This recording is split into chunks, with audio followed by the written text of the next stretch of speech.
Well, hello, everybody. Welcome to the Poetry Room at City Lights. And to those of you online, welcome as well. As always, we are beaming to you from the unceded ancestral homelands of the Ramaytush Ohlone people, also known as the San Francisco Bay Area. I want to take a moment to acknowledge that. And it is a delight to be celebrating this wonderful new book with our friends at Center for the Art of Translation in Two Lines, who are our neighbors now, and we're really happy about that, just down the street from here. The book we are celebrating is called No One Will Know You Tomorrow, Selected Poems 2014 through 2024 by Najwan Darwish. And it is, of course, published by Yale University Press. And we are, of course, delighted and very, very honored to have its translator, Kareem James Abu-Zeid, with us here tonight, and also Zeina Hashem Beck to be an interlocutor with him. So No One Will Know You Tomorrow is a beautifully curated selection of verse from the notable and revered Palestinian poet Najwan Darwish. He is one of the most important poets of the Arabic-speaking world. So this collection has really been so beautifully, beautifully translated by Kareem. And I think also just the production value of the book itself. I mean, when you look at it tonight, I mean, you'll really just, it's something to behold, a really beautiful artifact. So Kareem is an Egyptian-American translator, editor, writer. He was born in Kuwait and grew up in the Middle East. He studied French and German language and literature at Princeton University, taking workshops from under poets C.K. Williams and Paul Muldoon. So Zeina Hashem Beck is a Lebanese poet. Her collection of 40 palindrome sonnets titled This Was Supposed to Be About Beauty is forthcoming from Penguin Poets in spring of 2027. She's the winner of the 2023 Arab American Book Award for Poetry, which was named a Best Book of the Year by LitHub and New York Public Library. Her work has appeared in LitHub, The Nation, Los Angeles Review of Books, amongst other outlets. She's the co-editor of with Hala Alyan, I should say, of the We Call to the Eye and the Night anthology of love. And I want to say a few words, too, about our friends over at the Center for the Art of Translation. They are a 501c nonprofit organization based here in San Francisco, as I mentioned, right nearby, right near the Pyramid. And they were founded in the year 2000 by Olivia Sears, to make international literature more accessible to English-speaking audiences, to champion the unsung work of translators, and to create a forum for translators to discuss their craft. The center is tied into the Two Lines Journal, which is intended to showcase and champion world literature. So we're really delighted and very honored to have them in the house tonight. So I will now turn it over. Welcome to you both. Such an honor to have you with us, and welcome to City Lights. Thanks for having us. Thank you. Hi, guys. So I think we're going to start with Kareem kind of putting us in the mood for poetry by reading a few poems. Yes. Are we doing that? We're Yeah. doing that. Yes. I didn't fuck up yet. Thank you. We're gonna split up the reading into two parts of about 10 minutes each, with discussion in between and then after. So thanks again for everyone for being here, and thanks to CAT, the Center for the Art of Translation, and City Lights. Center for the Art of Translation was one of the first places I think I published translations, certainly of poetry. So it's really amazing to be back. I used to live in the Bay Area a long time ago now. And I should say, actually, it was a Bay Area beat poet, Jack Hirschman, who introduced me to Najwan Darwish way back in the day, I think about 12 years ago now. So the late Jack Hirschman, and this book is dedicated to him. And it's, as Peter said, it's 10 years of poetry.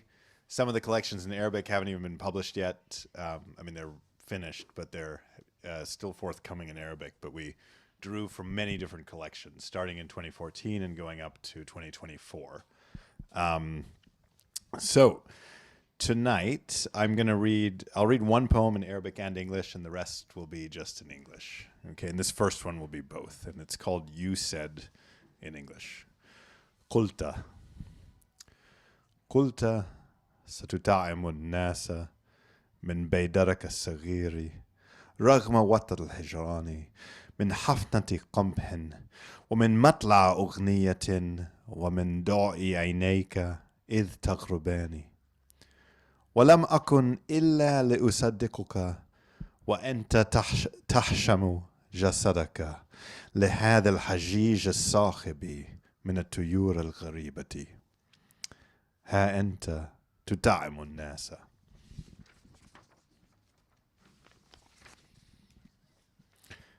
You said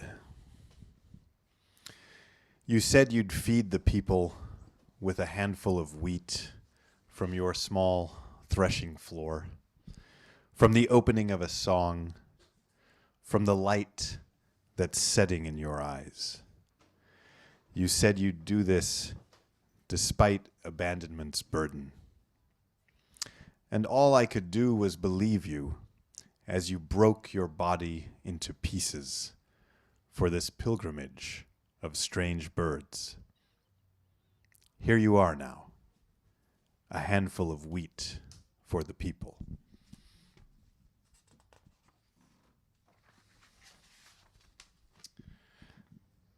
I should say all of these poems were written before the current situation in Gaza. I don't know what word to use for it. Genocide. Yes, thank you. The genocide. And this one is called The Shelling Ended. And it's from this poem that we drew the title of the book. So, The Shelling Ended. No one will know you tomorrow. The shelling ended only to start again within you. The buildings fell, the horizon burned, only for flames to rage inside you, flames that devour even stone. The murdered are sunk in sleep, but sleep will never find you. Awake forever, awake until they crumble, these massive rocks said to be the tears of retired gods. Forgiveness has ended, and mercy is bleeding outside of time. No one knows you now, and no one will know you tomorrow. You, like the trees, are planted in your place while the shells are falling.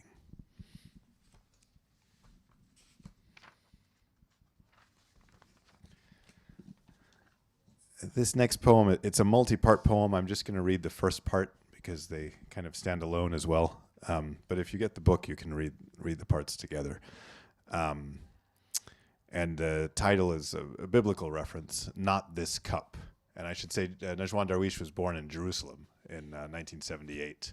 And he splits his time between Haifa and Jerusalem. But this is, and I think he prefers Haifa. But this is one of the Jerusalem poems, I would say. Not this cup. This tower that refuses to go down, though all the bulldozers of the world strike at its foundation. This icon that keeps gleaming up there on the wall, despite the slinging of the mud, despite the lowliness that clings to its lowly brother. This love that refuses to end, though there's no one left to claim it now. Lord, I'll swallow it, any cup you want, just not my country's cup.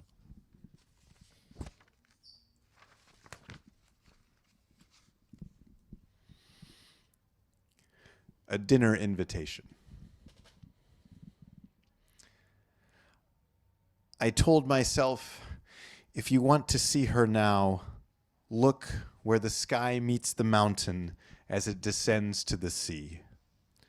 Her invitation's eternal now, and her home is time. So let others sing their lamentations. Let them surrender to separation.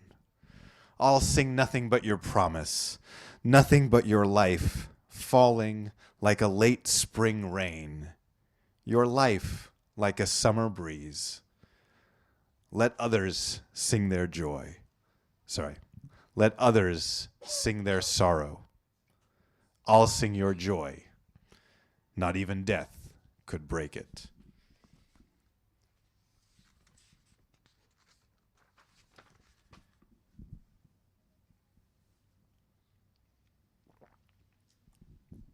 This next poem is one of Najwan's many poems about Haifa, which is, as most of you probably know, it's this town on the sea, a city on the sea, and quite different from Jerusalem. Jerusalem appears very harsh in his poetry, especially in his early poetry. He had a lot of poems about Jerusalem, where he grew up and where his family was from. Haifa is a much gentler place in his poetry. And so this one is called I Often Dream. I often dream that the waves of Haifa's sea are dunes of blue, and that an ageless camel driver is emerging from them, dragging the days behind him. He stops for a little while beneath my window so I can give him everything the Arabs have laid away with me, the openings of unrecited poems and wars that never ended. I give him all of it, all their desperate love. And as he's loading these troves onto his steed, I convince him to take my life as well, for which I've found no city, and my city, for which I've found no life. And I wave to him as he cuts across the dunes of blue, returning with his haul. My joy is indescribable. The Mediterranean has become a sea of dunes.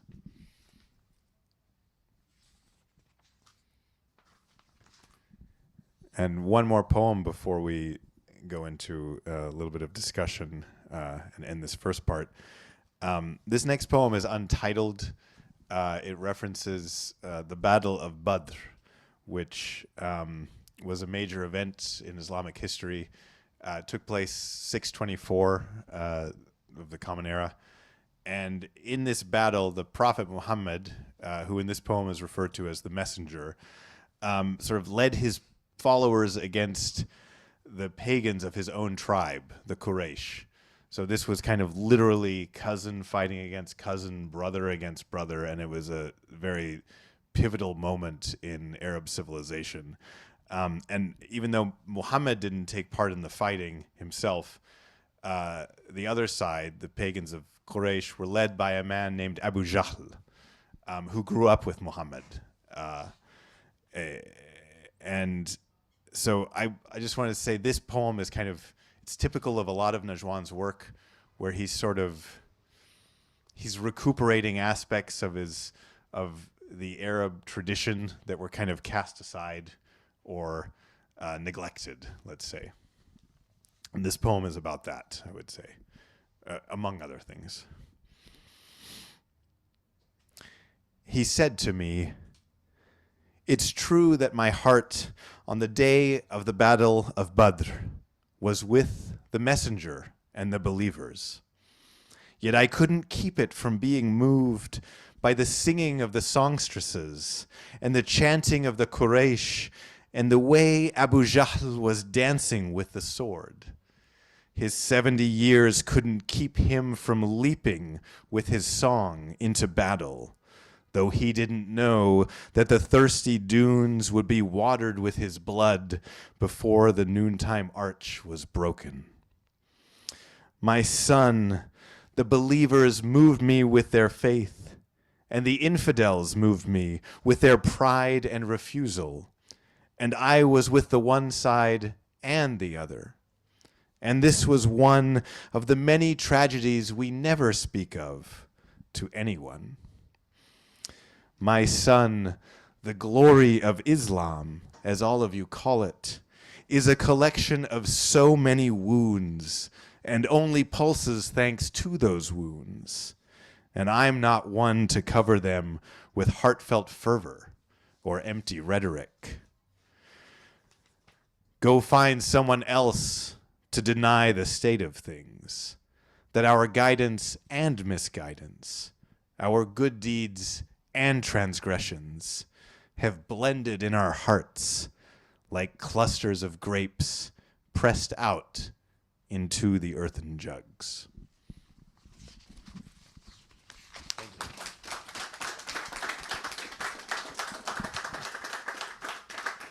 Thank you for this beautiful reading. So I want to start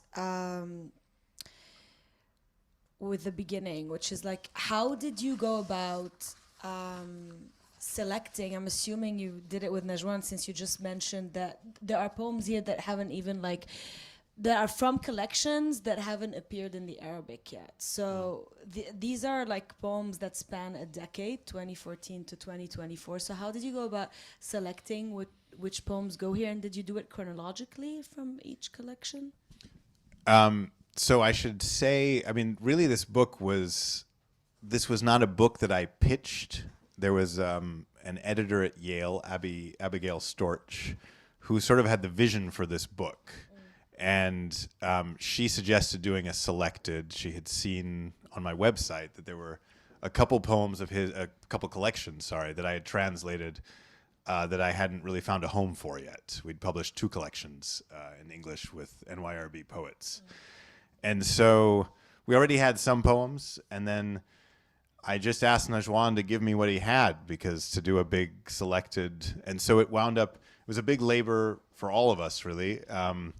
But I wound up, in the end, I think, with about 600 pages of poetry. And then how did we make the selection? The truth is, I think Abby made most of it, the editor at Yale. And it was really her vision. And there were, I thought, many poems that were strong that we left out because they didn't fit the feel of the book. Some, and then others where we were all on the fence, and then, you know, me and Najwan would weigh in and say, well, maybe this one and not that one. And some poems we left out because maybe 2 poems were about the same theme. And so we had a sort of idea that it would be around 250 pages. And so I'm happy because I have another 350 pages of what I consider to be great poetry that I could still use. But that was sort of how it came about. It was a new process for me. I'm used to really, I'm doing the pitching. I'm trying to convince someone else to do the book. So this one was easier. You usually do it like book by book, right? We did it book by book, and then the ordering, Abby did more of that. In fact, I think she really determined the order of the poems pretty much. Occasionally, we would have feedback and say, okay, maybe this one here. I like it when editors are involved like that. Yeah. Not all editors are involved, and I actually like it when editors go for it. Yeah, it was brilliant. Yeah. It was great, and it was a different experience for me as opposed to kind of being more the one in control of all of that. It was like, okay, this is, I got to have input, but it was more like, okay, you've got the vision, let's roll with it. So. And who chose the title, which the title comes from, as you mentioned, the poem "The Shelling Ended." So who chose the title, and did you have like other possibilities for like other tentative titles that you were floating around? And how do you think the title echoes the collection as a whole? In echoes, I mean, it doesn't represent, but like, I don't know. Yeah, it was tricky because obviously there's like 6, 7 collections and they were quite specific. Like several of the poems I read were from the first collection and really the fullest one in the book, which is called A Chair on the Walls of Acre. And Acre, or Akka, Akko in Arabic, is you look across sort of the bay from Acre to Haifa. So if you're on the old walls, you're actually looking at Haifa. And many of those poems are about Haifa, but that was very specific. And then there's another collection about Granada, but that's also very specific to Andalusia and Granada. So the titles of the collections themselves didn't feel like they would match the whole book. And then we had some other titles that we were throwing around. There was, I wrote a couple of them down because I had to go back and look. I forgot what they were. One was Searching for a Country, which seemed like it fit a lot of it, but maybe didn't feel very poetic. And then there were a couple that I liked. There was an Evening of Plunder and Thieves. That's a line from one of the poems. And then a line from a different poem, A Blue the Heavens Forgot, which I really liked also. So I think those were the main contenders. And then this one, No One Will Know You Tomorrow. And I went back to figure out how did we actually pick this one in the end. And it was Najwan who came in and said, I have a really good feeling about No One Will Know You Tomorrow. And when he's got a good feeling about something, usually you go with it. He's very intuitive like that. So that was how we did. We threw out several different, there were more titles as well. We probably had 10. And also I think it fit his first book in English was Nothing More to Lose. The second book was Exhausted on the Cross. Somehow it fit with that as well, like felt like a progression, but not totally different, like not totally out of left field. Yeah. So that was the process. It was fun, actually, just to go back and forth. And I was looking through the poems, trying to find, like, we got a good line anywhere? Like, what can you... Because the title is hard. Like, how do you find a good title? I find titling the most difficult part. One of the most difficult parts of poetry. And I always like to hear like stories about what was your tentative title, or what were your tentative titles. So yeah, that's cool to know. I like the heaven one. Blue, the heavens forgot. Yeah, that's like that one too. Yeah, that's from a poem that was about a classical poet, Abu Allah al-Ma'arri.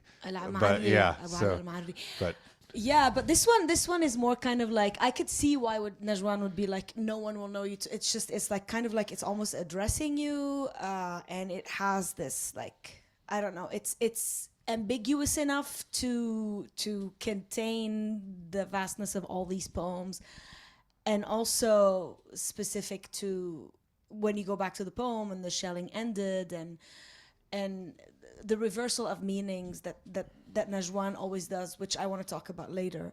But for now, I want to talk about abandonment, because I'm Lebanese and I like talking about abandonment all the time. No, but abandonment is like, is omnipresent, I feel, in this collection. And there's one particular poem in which Najwan writes, in the beginning was not the word. In the beginning, there was abandonment alone. And in this particular poem, you chose to capitalize the word, and you also capitalized the word abandonment, as if to personify it. Whereas in other poems, you did not. Even when, like, for example, in another poem, I forgot which one, but grief is also personified and given hands. But you don't capitalize grief, for example, in that poem. So I was interesting, like, what made you capitalize these two words, especially that there are no, technically capitals in Arabic. So that was a decision you made in English.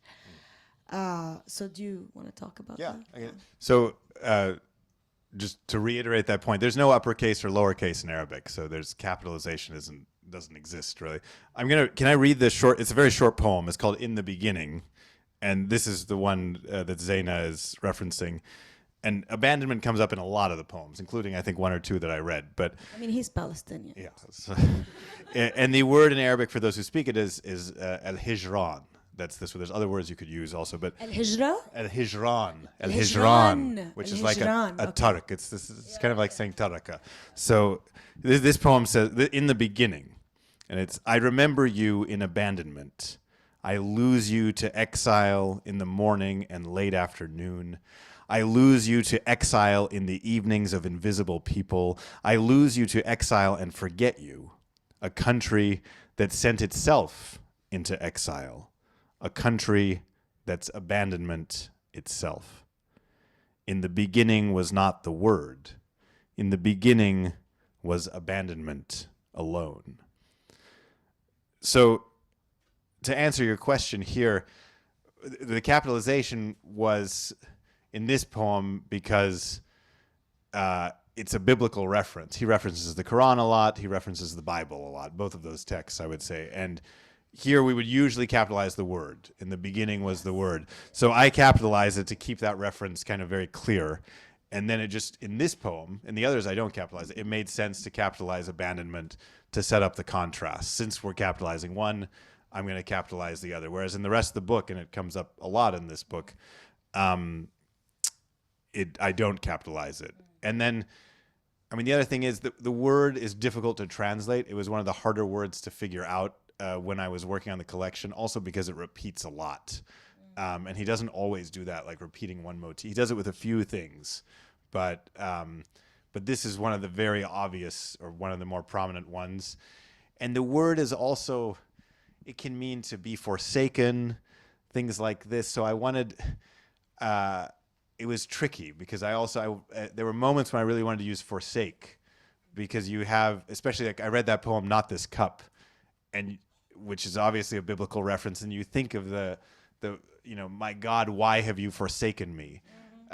But I thought abandonment got at least a little bit of that in there. This sense of something.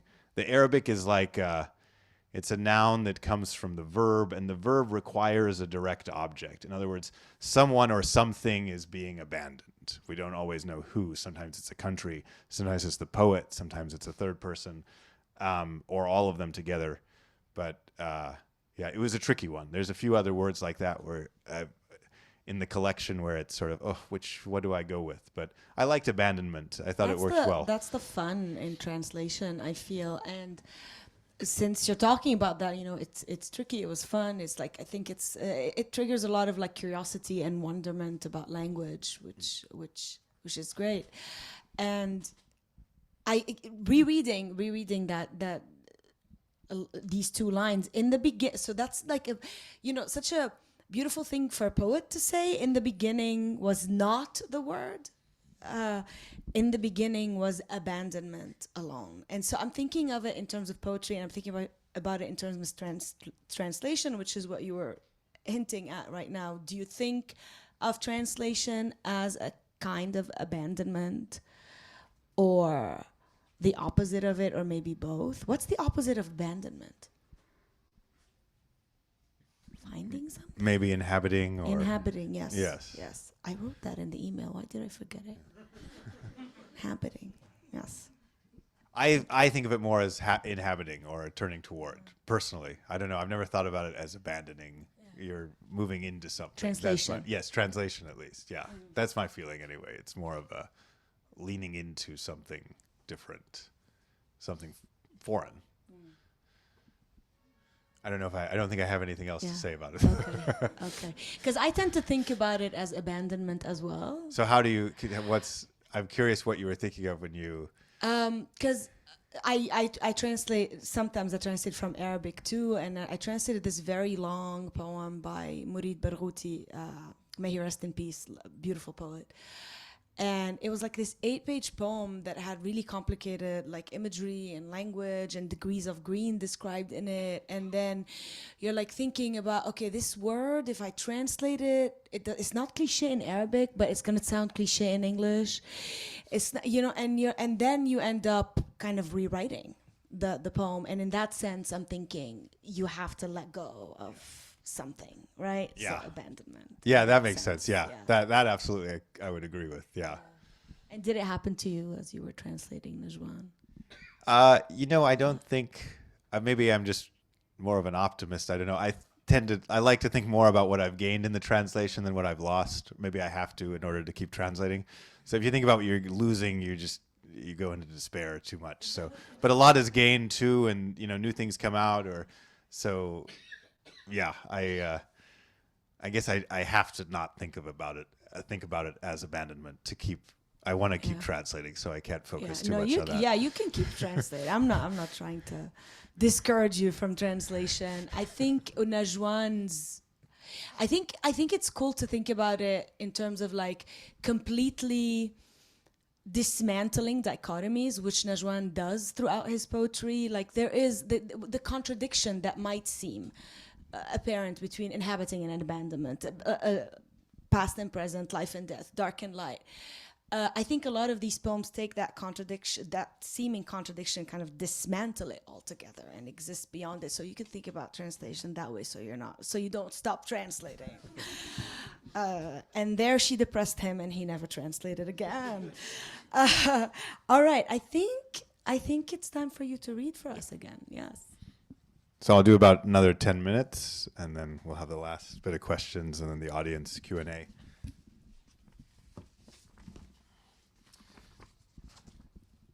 Okay, so the next two poems that I'm going to read are from a collection that's in the middle of the book. This is one of those, I actually don't think it's come out in Arabic yet, though it's finished.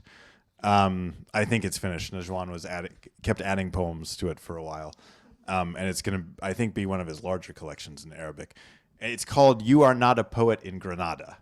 And I think there's a slight nod to Najwan's dear friend and my friend, Natalie Handel, who wrote a book called Poet in Andalusia, the title of which was a reference to Lorca's book, Poet in New York.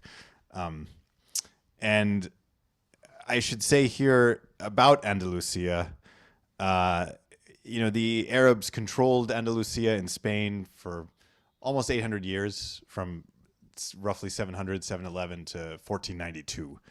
And in this sort of Arab imaginary, it's kind of like a paradise lost. And it was considered a time of sort of cultural and religious pluralism until really the Catholics took over in 1492. The Arabs were expelled, the Jews were expelled for the most part, or extremely marginalized and persecuted. And so what's interesting is that in sort of the modern Arab imaginary, the loss of the land of Palestine which is continuing every day. It's often compared to the fall of Andalusia as this thing that is lost. So the collection is called "You Are Not a Poet" in Granada, and that's the name of the title of the first poem I'm going to read. And I'll read this one in Arabic and English. Lasta sha'iran fi Granada. عندما وجدت نفسي منسيا في شوارعك عرفت أنني في مدينتي. قلت لنفسي ليس المرء نبيا في مدينتي ولست شاعرا في غرناطة. ومثل ولد عليه أن يكافح 20 سنة في غرفتي ليحظى بالوقوف عند أوطأ عتبات الشعر علي أن أكافح طويلا في هجراتك دون أن تعرفيني. أنت مثل بلادي قلما رأتني عودتني على النسيان وبه كانت تحدهد سريري حتى أصبح النسيان بيتي. وسعادتي اليوم أن أنسى مثل شجرة رمان نسيها النسيم في واحد من حدائقك. You are not a poet in Granada. When I found myself forgotten on your streets, I knew I had also found my city. I told myself, a man is not a prophet in his city, and you are not a poet in Granada. Like a boy who struggles for 20 years alone in his room to gain a foothold at the lowest rungs of verse, I must struggle in your rooms without your knowing me. You're like my country. Seldom has it seen me, yet it acquainted me with oblivion and rocked my bed with it until oblivion became my home. My joy today is to be forgotten as the wind forgets a pomegranate tree in one of your gardens.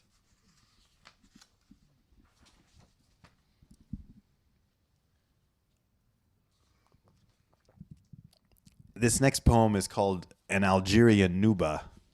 And it's very, very different. Well, let me tell you first about the Nuba. Nuba is a melodic, like, musical form that's derived from the Andalusian musical tradition, and it moved from Andalusia to what's now Algeria. And so this poem's an Algerian Nuba, but it's in the Granada collection because of that association. And the poem follows the rhythm of a well-known Algerian Nuba. And it also evokes one of the oldest Arabic literary traditions, which is the khamriya, or wine poem. Wine poem is a very old genre in Arabic. And I like this one a lot because I can't think of another poem by Najwan that's like this one. It's quite unique in his work. An Algerian Nuba. And he poured me the second cup. Leave me, friend, leave me. And he poured me the 10th cup.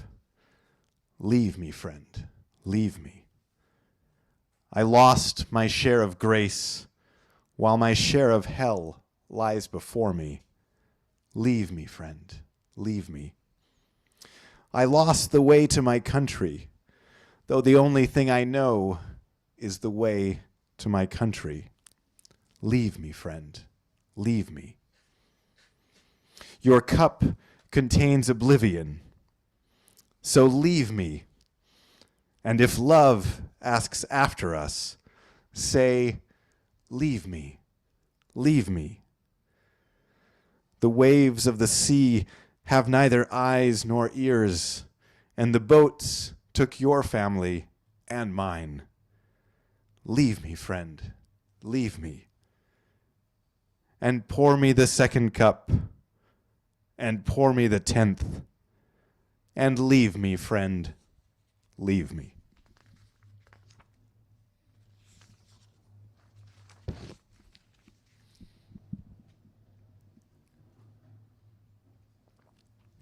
A short story about the closing of the sea. All I'm going to say here is Najwan has some texts that are very specific. Most of the ones I've read up to now have been more general. The specific ones are always, as far as I know, from things from his life. Some of them he's told me the stories behind them, and some of them he hasn't. The speaker of this poem. We always hide behind the speaker of the poem. It's always us. No?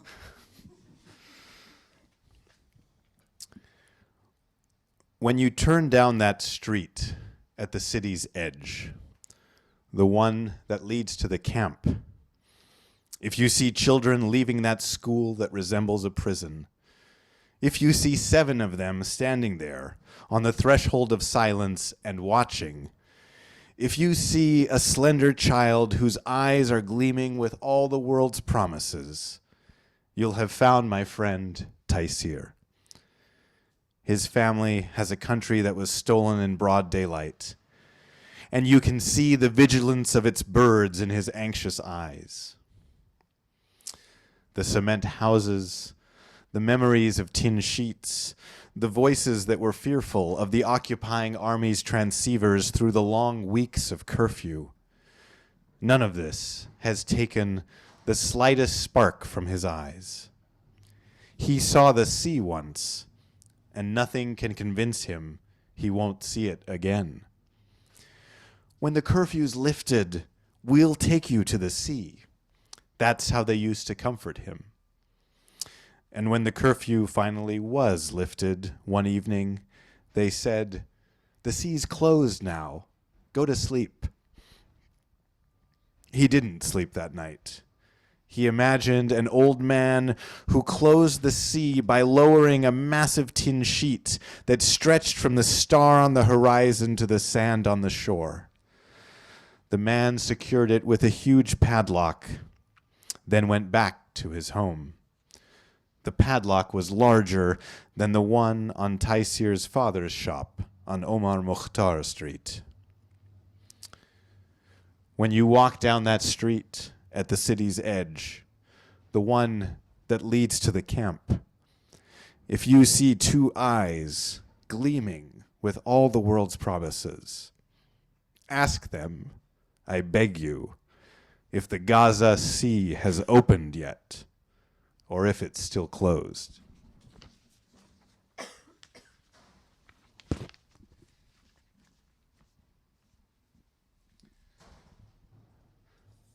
So,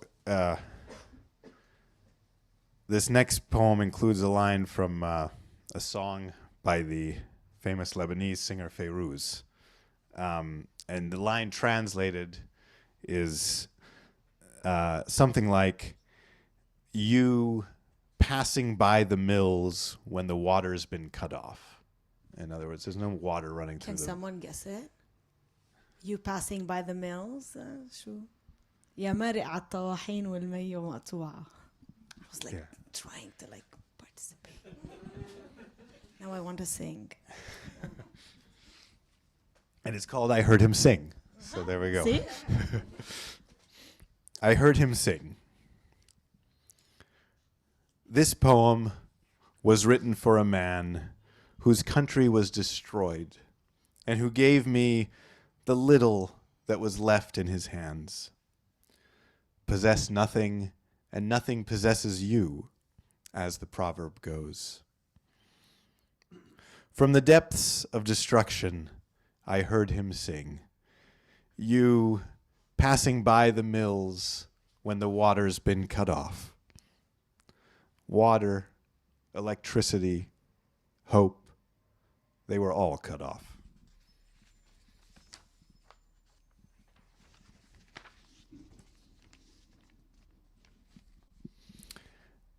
And I'm going to read one last poem. It's another kind of unique one. I don't know if I've ever read it before. It's called Tarjia Band. I wanted to end with something a little bit different. And the title of this poem, it refers to a genre of poetry. It's part of a series of poems that Najwan will kind of get obsessive about various geographic regions and their histories. And he wrote a series of poems that are centered on, I guess, what's roughly Afghanistan, but it includes Uzbekistan and what's now Iran, or at least parts of Iran. And Tarjia Band is a poetic and musical form from that genre. In fact, I was looking it up, and Rumi actually has a few poems that use this. It's a certain way that the couplets link with each other. And though it's not limited to Farsi poetry. And I'll just say there's a couple foreign words in here.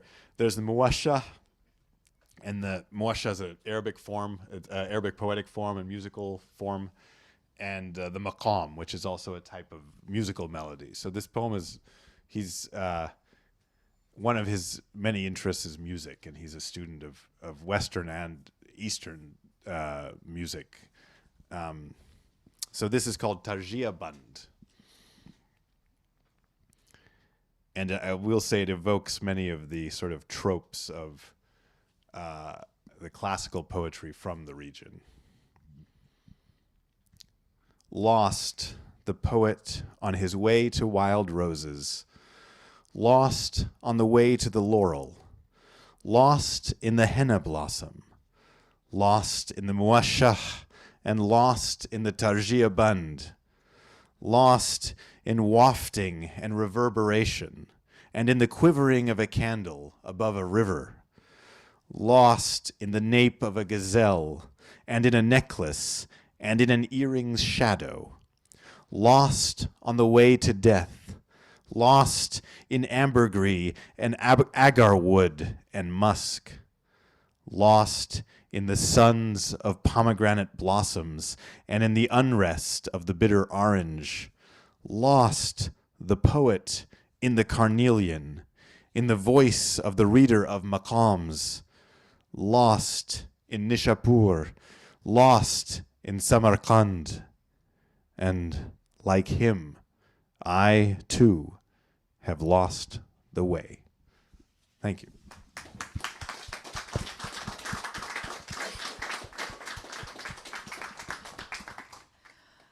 It's interesting that you ended with music, because as I was listening to one of the poems, the one that has the line, "Until oblivion became my home," and you read the Arabic version of it, which is حتى أصبح النسيان بيتي, and it reminds me so much of an Kulthum song called Hagertak.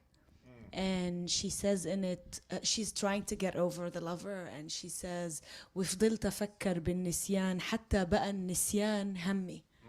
Until forgetfulness became my preoccupation. I tried to forget you until forgetfulness. So I wonder, it's cool to like find all these links to music as well. And he mentions Fairuz here. So. And he loves Kulthum. So, of course, yeah. we all do. Honestly, more than Fairuz. I mean, it's blasphemy as a Lebanese to say that, but I do. Kulthum was from Egypt, for those who don't know. I wanted you to talk a little bit about the process of translating these poems. Translating poetry is difficult because it's poetry, and it's like I said, some things in one language sounded a certain way, in another language might sound a different way, and then we have to take liberties, etc., etc. So I wonder how you went about translating these poems. Did you did you have like a first instance where you did like a semi-literal translation, and then maybe kind of spoke with Najwan and then changed it up a little bit? Like what was your process? Yeah, so when I first started translating over 20 years ago now, that was my process. Now I don't always do the literal, ugly, I used to call them ugly translations or thick I can skip that step most of the time. I may have questions. Sometimes it's not always obvious what a reference is to me or what a word means, or occasionally there's dialect that will come in also, and the dialect I know best is Egyptian, not Palestinian, so I'll have to double check things with Najwan. So that part I can sometimes skip now with poetry, and also I've translated a lot of his poetry now. I feel like he's kind of, in some ways, my lifetime poet. You know, if I'm still translating 20 years from now, I imagine he'll be the one I'm translating. And he's the only author I've done 3 books by now. I've done 2 for a few others, and he writes a lot. He writes obsessively, and I always think that the newest poetry for me is always my favorite. It's whatever he's writing whatever he's just writing then. So that's part of it, and then the other part is, although he will himself often say how bad his English is actually incredible. And he's read a lot of English poetry, obviously not as like Arabic, but he's got a poetic sensitivity in English, and we will go back and forth after I have a good draft done, and he'll make suggestions or point out things like, did you realize this was whatever, meant to be more ironic, or this was a reference to this, or this came from a hadith from the Prophet Muhammad and I missed, things like that. So he does, in some ways they feel, at that stage, that last stage, they feel more like co-translations almost, because he'll come in and it's often, I feel, gets the text, gives them an extra little bit. I feel it's like they go from, I would never say a text is at 100% where it could be, but like goes maybe from 80% to 90% in the best of cases because of that input. So, and it's good to have that. I don't know. For me, feels like it's like having somebody come do quality control in a certain sense. So. Yeah, no, it's definitely good to have that, because you don't always have that as a translator. You don't always have the author A, alive, and B, speaking the language that you're translating into. So, I think it was a Syrian writer who said, I don't know, we were at a literary festival, and he's like, listen, someone says they want to translate my novel to English, and I'm like, please make it good. Yeah. So it's cool that he can actually also like participate, and like you said, it becomes a co-creation. Yeah, and I'll add one thing. I think he's been translated into over 30 languages, but I think there's books in over 20. And for some of those languages, particularly the smaller ones, like Macedonian is the one that's like springing to mind, but several others, the translators worked from the English.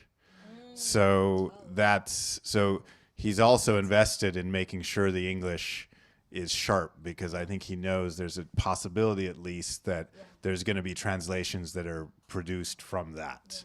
Again, for the major languages, Spanish, Chinese, French, German, they're translating from the Arabic. But from a lot of these smaller, I say smaller, but less widely spoken languages, then it's not a given that you're going to have somebody in that language who translates from Arabic. So I don't want to take up a lot of I know we have to take questions from the audience, but I wanted to steal a question from one of my students who asked the other day.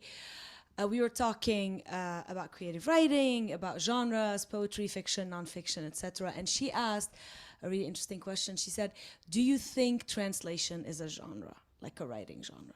And so I wanted to pass that question on to you. It's a good question. I like it. I do too, yeah. My answer is gonna be, I hope not. I'm gonna say why. So I think it's a craft, translation is a craft, and certainly now there's residencies for translation, and it's become established as a craft.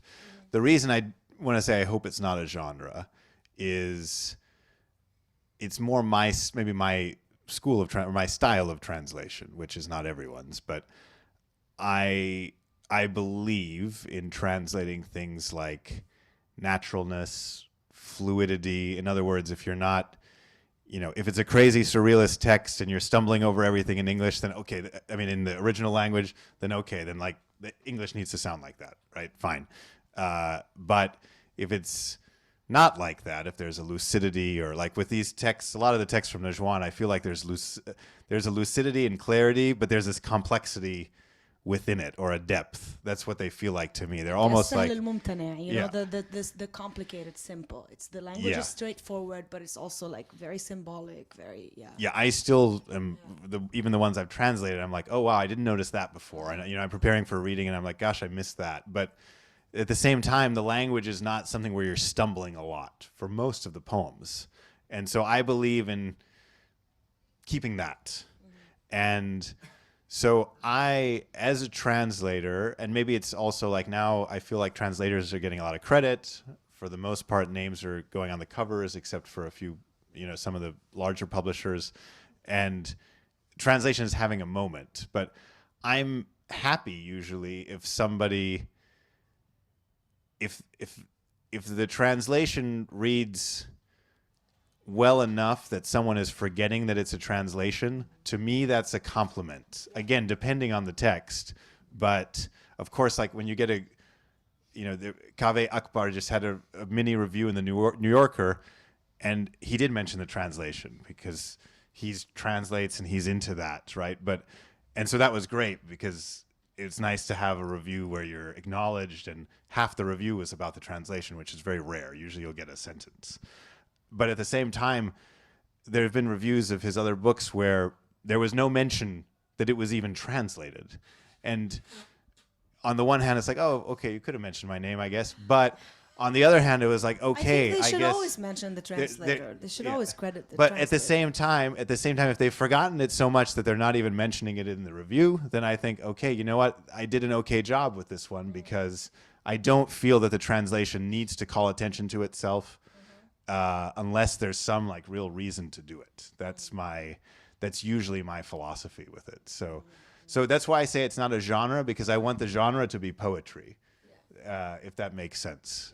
But it is a craft, because that's it's a skill to do it like that, I think. Yeah. Thank you. All right. Are we taking questions from the audience now?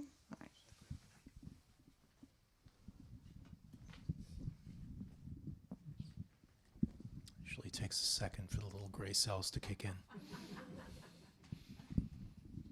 go. Thank you to you both for being here tonight. Kareem, always a pleasure to hear you read, and I'm such an admirer of your translations. Lawrence Ferlinghetti is looking over your shoulder, and I feel like you should tell the group assembled here about one of your first readings. Oh, me? Okay, yeah. Well, this was, it was all because of Jack. I was not a well-known translator. I maybe had one small book out, not at a big press. One of my first readings, and Jack Hirschman would often he'd throw people together, was just down the street at Cafe Trieste. And for whatever reason, I don't know why, it was part of an international poetry festival. I was translating, I think there were 3 Arab poets, and only one of them came. Was able to come. And I remember, this wasn't Najwan, it was, I think, an Iraqi poet I read. Not even a particularly well-known one, but they got him for the festival, and I translated him. And so I had to read for the poet. But somehow he put me with Lawrence Ferlinghetti at Cafe Trieste. And it was really like one of my first public readings, probably like my second or third one. And it was incredible. People were like spilling out the street. It's not a huge space for those who haven't been there. And Lawrence was late. He was like 15, 20 minutes late. And this was when the Iraq War was happening with George Bush Jr. And he came in and he said, "Oh, sorry I'm late. I was putting impeach Bush posters up at City Lights." And there was a big spread in the San Francisco paper, but it was kind of cool, and it's still one of my favorite like readings. It was really great to have that. Everybody was very into it, of course. So.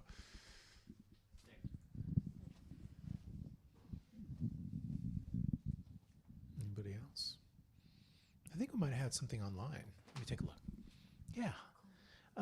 Which translators would you consider your interlocutors' influences in terms of developing your craft as a translator? That's a really good question.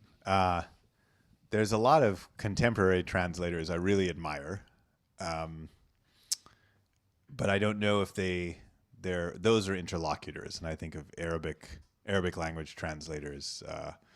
I like Robin Mojer, Yasmin Seal. There's a lot of people, but from the more in terms of development, my first real mentor was the American poet C.K. Williams, and I was translating Syrian Lebanese poet Adonis as a senior in college in his seminar, and it's very difficult poetry. It's a lot of ambiguity, and but he loved clarity. He sort of cut his teeth as an anti-Vietnam War poet in the 60s, and he would always come in, and I still remember it. Two stories about him that I like to tell, but the first one, when I first started translating this seminar, I brought in some kind of romantic style poetry. First, I was translating French, and he workshopped it, and then he said, Kareem, I got a lot of people doing French. He's like, your Arabic's good enough, bring Arabic next week. So, okay, I didn't know what to do with Arabic. I was not well versed in the literature, so I looked up some poets. I found an anthology, and I found this poet who was kind of like a romantic style poet, kind of like Khalil Gibran, but not quite as good as Khalil Gibran, probably. I won't mention the name. You'll be very upset if I mention the name, actually, because he's from Lebanon. But We've established yeah. that, I like Kulthum more Yeah. than Fairuz, so we're good. So I brought this, who I thought was a pretty major figure, and I translated it, and he workshopped it, and then he said, Kareem, this was fine, but next week you've got to bring in some real poetry. None of this Gibran style shit. But it really got me thinking. That was a moment where I was like, okay, so there's some different standards here. And I never asked myself, is this real poetry? It was in a book, so for me it was poetry. And then and that was how I started translating Adonis, because I was like, okay, this is modern, this is edgy, this is, and then the other thing he would always ask me is, he'd always say, Kareem, and this poetry was so difficult, but he would just be like, what does this mean? And he would always say, what does this mean? You've got to tell me what it means. And it was really important, though, because my translations weren't making sense. I didn't have an interpretation of the text. And it was just, I thought if you got the words right, then each word, that the whole thing would be good. And that was not the case with that. And that was the first book I translated, though it took me 16 years to publish it. It was a book of co-translations, but it came out with New Directions and then with Penguin Modern Classics in the UK. Unfortunately, after CK passed away, but he was probably the main poetic influence on me, I would say. Other translators I really like reading are for me, in terms of sound, Seamus Heaney's translation of Beowulf is one of the best, especially if you hear him read it, because then you really get this, that one I love to just listen to for sound. And that's still something I do when I translate, and when I do workshops, I often try to get my students to do this, is to try to suspend the faculty in the brain that processes meaning, sort of as a last level of editing on your translation, and just focus on sound. It's not so easy to do, and his translations are some of the best for that. And then the other thing I think about a lot as a translator is translating impact, the way a poem lands, right? Because it lands a certain way in Arabic, and you can get all the words right in English, but it's not going to have the same effect on the reader. It's going to fall flat, especially with a poem. And it usually comes in particularly with the end of the very last line you have to get the end right.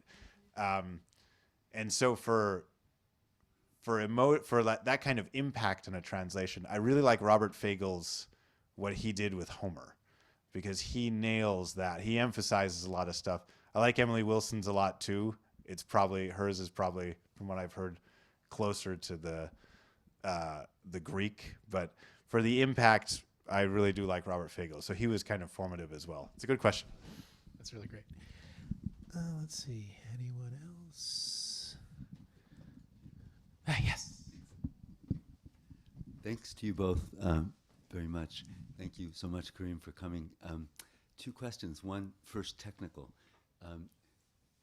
Do you ever intentionally, or it just happens, wind up looking at a German or a French translation, and does it affect what your ear or otherwise recognizes might be possible to bring into the English of the original Arabic? And then the second question is just how your work with Najwan Darwish's poetry has affected your other work. It's a good question.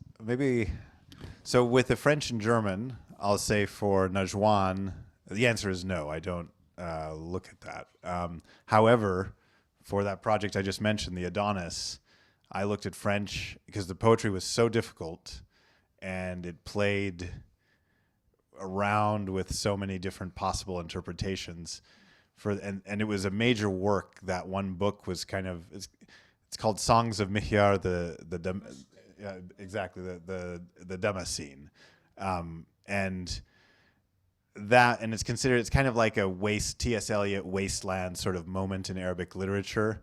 It was published in 1961. So with that book, because it was so difficult, and also because when I started it, I was not as experienced, I did look at French, German, and also the Spanish. I can read it, not very well, but so I just looked to see how these people were making choices. But I don't do that with Najwan's. And also, I've worked on him so much, there's a certain attunement, and it feels very, I don't want to say easy, but it doesn't take me long to get into the mode. I feel like I inhabit the poetry in a certain way. What was the second question again, Rob? Sorry. Just where, if at all, you feel translating his work has affected your other work?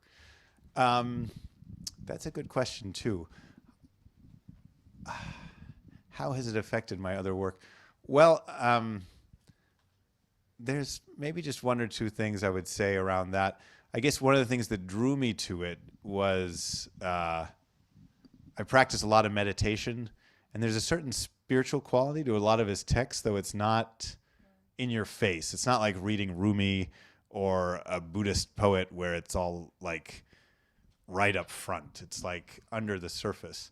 So in a weird way, I feel like this is a tangential answer to your question, but somehow it links up really well with that part of my life, which is a big part of my life. I meditate every day, and I used to spend a couple months meditating every year on retreats. And I think that's become an outlet for me. It's like an outlet for that aspect of my life. It doesn't feel separate from that at all. So that's kind of how it meshes with part of it. It's not exactly answering your question, but I think I'll leave it at that. But I really like that part of his work. And in one of his interviews, Najwan says, someone asked him about activism in poetry, which is understandable. As a Palestinian poet, you can't, the reality on the ground and the political situation and the humanitarian situations are always there and omnipresent. But Najwan still said, for me, poetry is not activism. It's like a form of prayer. And so I really appreciated that because I do feel he keeps that, even in the poems that are very overtly political, which there's not too many where it's, that's the only possible reading, but there's still that sense over and over again that it's more like a prayer. And so, yeah. Mm-hmm. Any final questions before we wrap? Oh, okay. Good. Can you talk about the process of working with an editor for your poetry translations? What do those conversations look like? Yeah. Well, I've worked with many different editors. I always just really appreciate my editors. I've rarely butted heads with an editor, certainly not in a book. It has sometimes happened. It happened once over one of Najwan's poems, actually, where, granted, the editor was a prose writer, but we butted heads over one line. And then we wound up having to take that poem out of the anthology because she wanted centimeter and I wanted inch. And neither of us would budge. We didn't budge a centimeter. We didn't budge an inch. Yeah. And the Arabic was centimeter, but it sounded horrible in English, so I wanted to put inch. And but so it's funny. That was the only time really I butted heads, and it was so specific and minute and silly, really. And Najwan loved it because he had two people fighting over one of his poems. He's like, "This is the best thing. This is, you know, what more could anyone dream of?" But I really appreciate the editors that I've worked with. The first two books were with Jeffrey Yang at NYRB Poets, and he was brilliant. And he had a light hand, but when he did make changes, it was like really for the good of the text. And there were a couple poems where he kind of significantly came in. They weren't working well, and he reworked them, and I was like, wow, okay, that's it. We've got it. And then with this book, Abby Storch, she was just great as well, and partly on the language side and also the vision for the book was really nice. This was the first time I really had an editor come and pitch the book to me. But that's like an ideal scenario where you have an editor who's already in love with the project. You don't have to convince them. And on my prose projects, I've just been fortunate. I worked with Jeffrey Yang on 4 different books of poetry. 2 were with New Directions and 2 with NYRB.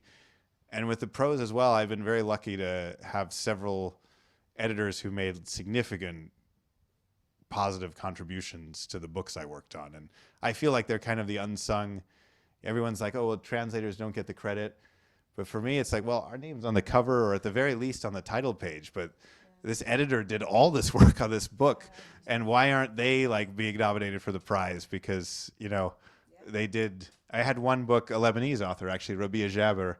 And the editor for that at New Directions, Tynan Cogain, did a massive, it was a challenging book to get the voice right. It was all first person, a novel. And he did a huge work on that. And it won one prize and was finalist for the PEN America.